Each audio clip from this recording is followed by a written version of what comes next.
সারাদিন খালি সমালোচনা করতাম, এই শেখ হাসিনার এটা খারাপ, ওর এটা খারাপ, ওর এটা খারাপ। মানুষ আমাকে মাথায় তুলে নাচতো, খালি সমালোচনা করতাম, এই জন্য মাথায় তুলে নাচতো। আমি প্রচণ্ড পপুলার একটা মানুষ ছিলাম। আর এখন সারা দিন কাজ করি।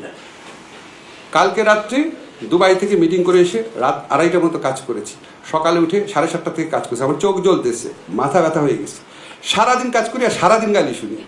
এই উপদেষ্টা পরিষদে জয়েন করার পর বহু মানুষের কথা শুনে প্রচণ্ড দুঃখ কষ্ট পেয়েছি, খুবই কষ্ট পেয়েছি। দিনরাত আমি আমাদের উপদেষ্টা জীবন সম্পর্কে 2টা লাইন বলি, যে আগে যখন উপদেষ্টা ছিলাম না, সবসময় বলি কথাটা, সারাদিন খালি সমালোচনা করতাম, এই শেখ হাসিনার এটা খারাপ, ওর এটা খারাপ, ওর এটা খারাপ। মানুষ আমাকে মাথায় তুলে নাচতো, খালি সমালোচনা করতাম, এই জন্য মাথায় তুলে নাচতো।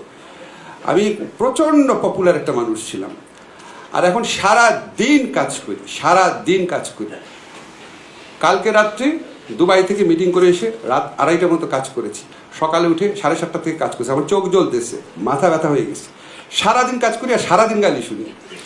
এত দুঃখের মধ্যে সবচেয়ে বড় যেটা প্রাপ্তি, সেটা হচ্ছে আমাদের ফয়জুল কবির ভাইয়ের মতো কিছু মানুষের সাথে আমাদের ক্লোজ ইন্টারাকশন হয়েছে।